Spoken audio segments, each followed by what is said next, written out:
Good morning. I'm still Victoria Savage, Nurse Savage on your side, your wisdom guided oracle.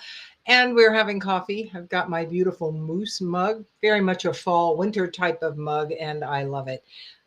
Just one of those, I don't know why, but it spoke to me. So, how is everyone out there? Beautiful Friday in October. Halloween coming up. I was in a store yesterday and all the Halloween costume stuff. It's just a fun time, a time when people can step out of who they really are, play for a bit as to maybe who they'd like to be, or just getting away from ourselves. And at times, that's not a bad thing. This is kind of a playful reading. The fairies are what really wanted to come through today. Only this magical messages of the fairy deck was the one that spoke up. And so brought it in, and it brought before it actually came in because I was thinking about how many of us don't believe fairies are there. I honestly don't really know. I tend to be a little more playful in my energy, and I would like to believe that they are there. But what came up was how we do get our information from spirit, the angels, God, creator, the universe, the central sun, George, whatever you call your higher power. And many of us absolutely don't trust the way it comes in. So the fourth dimension is where the guidance will come in to us. That's our imagination. And so it's trusting that what comes in once you've asked is the response to what it is you've asked. And most of us will go, I just made that up. But the truth is, there's not a great deal of avenues for spirit to communicate with us. Fairies or belief in is maybe a way and a playful way to start realizing that there is so much more than just our physical world here.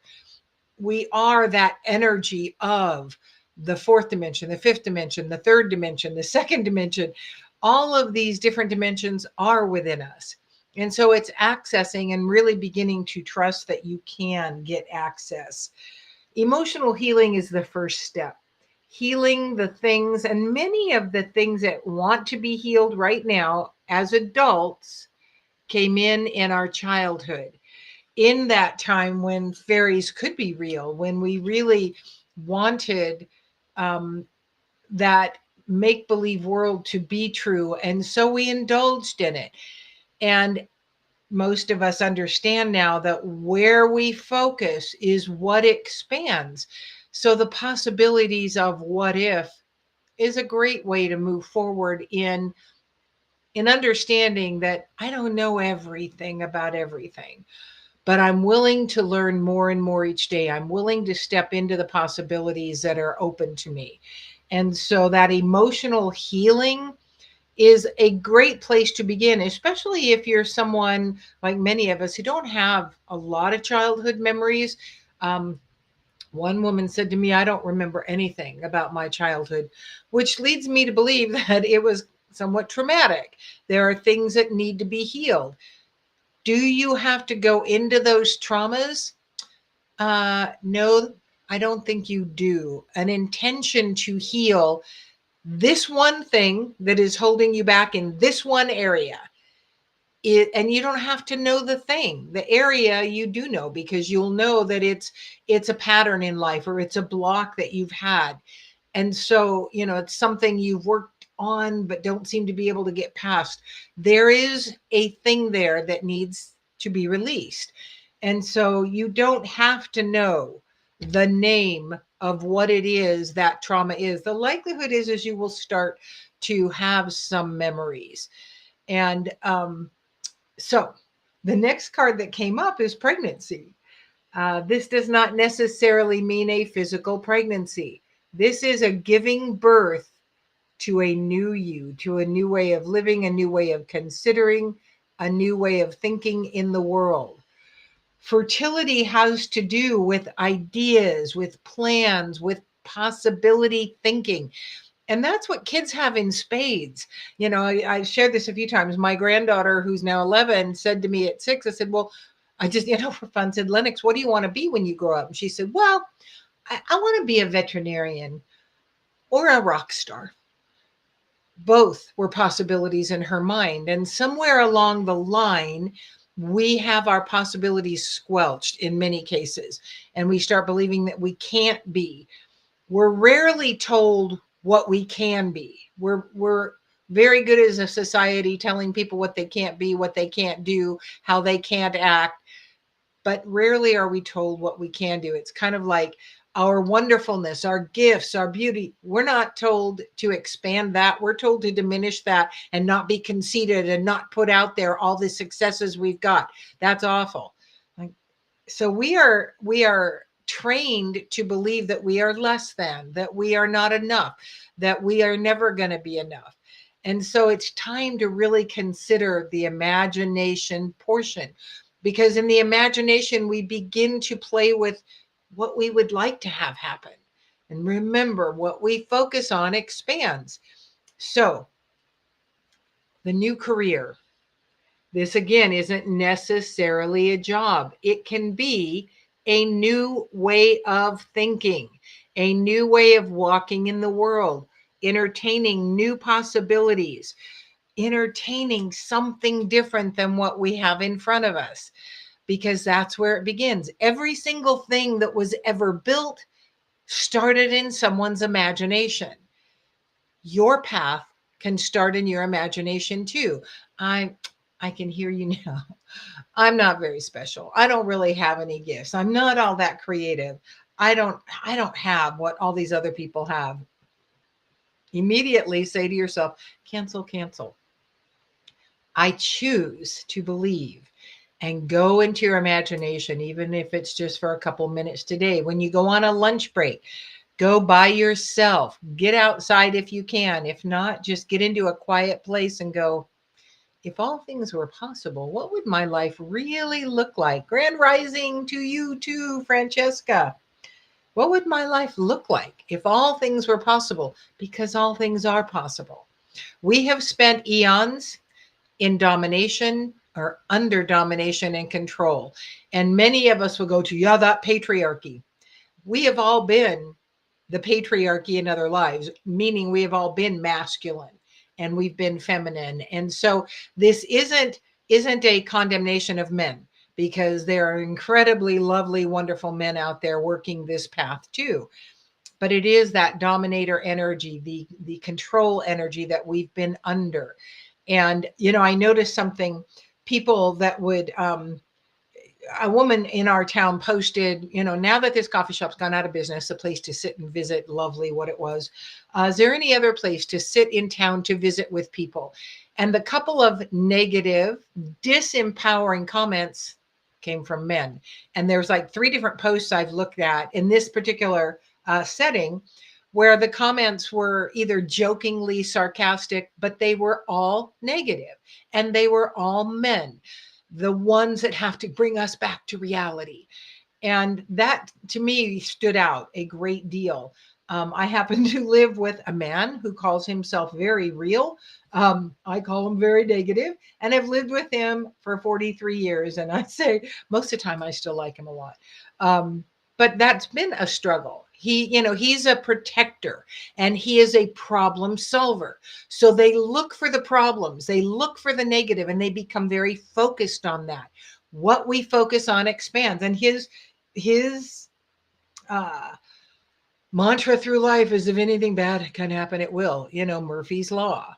And I've spent a good many years working against that as being our truth. And we've had a lot of lovely, wonderful things happen, and truly not very many negative things.